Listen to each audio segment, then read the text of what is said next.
색깔에 대한 이야기입니다. 색채 중에서도 채도가 가장 높아 눈에 잘 띈다는 빨간색은 때문에 인류 역사에서 최초로 이름이 불려진 색채가 바로 빨간색이었다 주장하는 학자도 있지요. 강렬한 빨간색은 자연스럽게 사랑과 정열, 분노 같은 단어들을 떠오르게 하는데 특히 화장품에 많이 사용되는 색이기도 했습니다. 일부 학자들은 이를 진화적으로 관점으로 해석하지요. 배란기에 들어간 암컷 유인원은 피부의 붉은색을 변하게 되는데 이것이 수컷을 유혹하는 신호로 작용했고 자연스럽게 빨간색은 생식 능력이라는 인심도 심어졌는 건데요. 때문에 인류가 자연스럽게 붉은 입술과 볼 등을 과식하고자 했지요. 점차 빨간색의 화장품의 발달. 네 얼굴로는 안 된다고! 응! 남성이 빨간색 옷을 입은 웨이트에게 주는 팁이 다른 색깔 입은 종업원보다 26% 많았다는 연구 결과도 있는데 이런 연구를 왜 하는지 모르겠고요. 중세시대에 빨간색은 매춘을 상징하는 색이기도 했습니다. 그들이 자주 입던 색은 붉은색 옷이기도 하고 창가에 홍동을 걸어놓기도 했지요. 빨간색이 성적인 매력을 강조하는 의미로 쓰이면서 예전 우리나라에서도 오야한 영화는 빨간색 비디오라고 부르기도 오야 여기 부모님 온다 조심해. 그러나 19세기 프랑스 혁명 때 빨간색은 다른 의미가 부여됩니다. 시민군의 죽음을 각오하고 싸우겠다는 의미로 피를 연상케 하는 붉은색 깃발을 사용하기 시작한 건데요. 그렇게 민중의 색이라는 이미지를 얻은 빨간색은 이후 사회주의 이념을 나타내는 마스코트가 되기도 했습니다. 시간이 흘러 빨간색은 사회문화적 흐름과 함께 다양한 상징이 되다가 2002년 우리나라에서는 붉은 악마, 즉 그리고 열정을 상징하는 색으로 자리 잡게 되지요. 전 세계 산타클로스를 표현할 때도 빨간색 옷을 입히는데요. 사실 초기 산타는 초록색, 흰색, 갈색 등등 여러 가지 다양한 색상으로 표현되었죠. 그러다 1931년 코카콜라가 산타를 활용한 광고를 기획하며 자신들의 브랜드 컬러인 빨간색을 산타에게 입히기 시작했습니다. 이것이 보편화되면서 산타 할아버지가 빨간색을 입게 된 것이지요.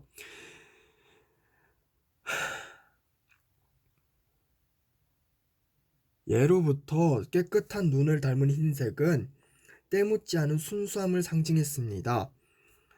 유사한 이유들 때문에 현대인들은 웨딩드레스는 흰색이라고 보편적이죠. 숨 쉬면서 할게요. 그러나 사실 웨딩드레스의 색은 비밀이 하나 있는데 19세기 중초반까지만 해도 대부분 웨딩드레스를 장만할 여유가 없었기 때문에 자신이 갖고 있던 옷 중에서도 가장 예쁜 옷을 웨딩드레스로 입었다고 하지요. 때문에 다양한 색의 옷에 결과적으로 웨딩드레스 노릇을 했기 때문에 이 중에서 흰색은 쉽게 지저분해진다는 이유로 가장 인기가 없었습니다. 그런데 1840년 영국 빅토리아 여왕이 자신의 결혼식에 흰색 웨딩드레스를 입으면서 큰 반향을 하게 일으킵니다. 그녀는 자신이 손수 만든 레이스를 자랑하는 목적으로 흰색 드레스를 입었는데 당시에 레이스 장식은 아주 값비쌌기 때문에 여왕의 모습은 센세이션이라고도 하지요. 당연히 이후 귀족들 사이에서는 화려한 흰색은 레이스, 즉 드레스가 유행처럼 번지기 시작했다 뭐 이런 얘기죠. 또한 표백 기술이 발달하지 않았던 당시에 흰색 웨딩 드레스는 부를 상징하는 선망의 대상이었는데요. 이후 기술 발달로 흰색이 천이 풍부해지면서 흰색 드레스가 보편화되기 시작했고 순결함이라는 이미지도 뒤늦게 부여된 것이지요. 반면 흰색과 대비되는 검은색은 자연스럽게 연상할 수 있는 것처럼 역사에서는 오래도록 부정적인 의미를 가졌다고 합니다. 특히 검정은 다이, 죽음을 대표하는 색이었는데 장례식장에서 검은색 옷을 입고 검은색 장의차를 타는 문화도 이제 이런 식에서 비롯된 것이죠. 이런 풍습은 서양에서 시작됐는데 사실 처음에는 망자를 애도하는 목적이 아니라 멀리하려는 목적으로 까만색을 착용했다고 하죠. 검은 옷을 입어야만 망자의 영혼이 우리를 알아보지 못해 쫓아오지 않는다고 믿었다는 건데요.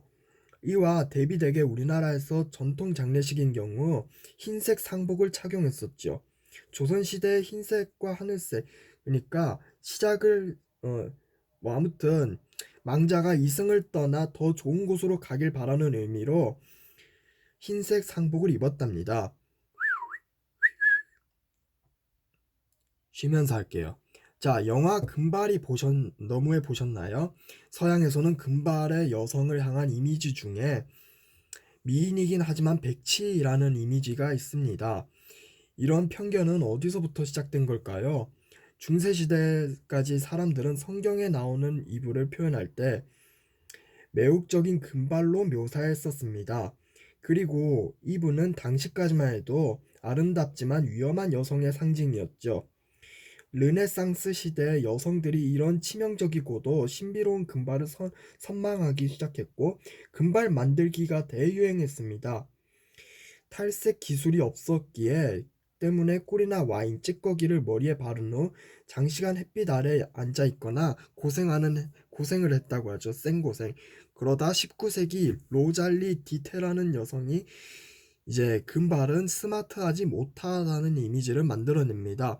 그녀는 왕족이나 귀족들을 상대하던 화려의 여성이었는데 빛나는 금발과 아름다운 미모로 유명세를 떨치곤 했지요.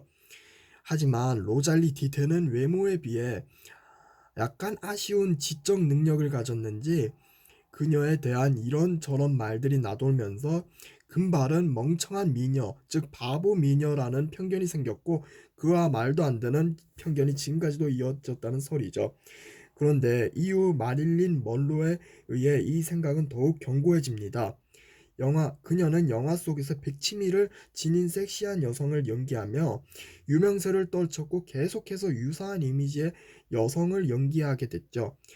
하지만 사실 그녀는 평소에 독서를 매우 사랑하고 자신의 이미지를 명민하게 사용한 배우였습니다. 영화계에서는 마릴린 먼로가 대중들에게 자신에게 원하던 금발의 아름다운 백치라는 이미지를 완벽하게 충족시켜줬던 스마트한 배우라는 재평가가 이루어지기도 했지요. 요즘은 성별에 따라 색 구분이 많이 사라졌지만 아직도 여자아이는 핑크, 남자아이는 파랑으로 고정관념이 있죠. 그런데 1920년대까지만 해도 서양에서는 분홍이 남자아이 색, 파랑이 여자아이 색이었습니다. 피를 연상케 하는 붉은 빛에서 파생된 분홍색은 당연히 대담한 남자들의 색이라고 여겨졌다고 하는데 반면 성모 마리아의 색으로 여겨졌던 파랑은 차분한 느낌이었기 때문에 염전해야만 하는 여자에게 주로 요구됐습니다. 이 통념이 뒤바뀌게 된 건 프랑스의 최고의 여성복 디자이너였던 폴 푸아레가 핑크색 컬러를 선보였고 이것이 엄청난 인기를 얻게 되면서부터입니다. 이후 산업 전반의 마케팅, 그러니까 컬렉션 성별을 보호하며 효과적인 사실을 깨닫게 되죠. 특히 유행이나 트렌드의 첨단에 있는 패션 분야에서는 특정한 색의 정체성을 견고히 해주고 자신의 가치까지 높여줄 것이라는 인식을 적절히 사용했습니다. 뒤이어 여성성을 강조한 분홍의 컨셉 광고가 대량으로 유통되면서 분홍에는 아름답고 예쁜 이미지가 씌워졌는데요. 인식의 변화가 얼마나 무섭냐면 1940년대 남자 중에 남자 세계적인 원펀맨 레이스 로빈슨이 분홍색 캐딜락을 구입해 많은 이들을 부러움에 샀습니다. 그런데 시간이 흘러 1960년대 이 차는 영원히 고통받는 놀림감이 되고 말았지요. 또 파란색과 동시에 우울함을 나타내기도 했는데요. 이것이 성모 마리아 때문이라는 주장도 있습니다. 파란 옷을 입고 있는 성모 마리아의 눈이 항상 눈물을 당장 흘릴 것처럼 슬펐기 때문에 자연스럽게 파란색은 우울함을 연상시키기도 했지요. 반면 파랑과 우울함의 관계가 피카소에서 왔다는 해석도 있습니다. 1901년 평소 피카소와 가장 친했던 친구가 스스로 목숨을 끊어 자살하는 일이 발생했는데 이 때문에 피카소가 우울증을 앓게 되었고 그 후 몇 년 동안의 작품 속에서는 피카소는 파란색을 중심으로 그렸다는 이야기죠. 실제 그의 작품사 중 어느 시기를 피카소의 청색 시대라 부르기로 합니다.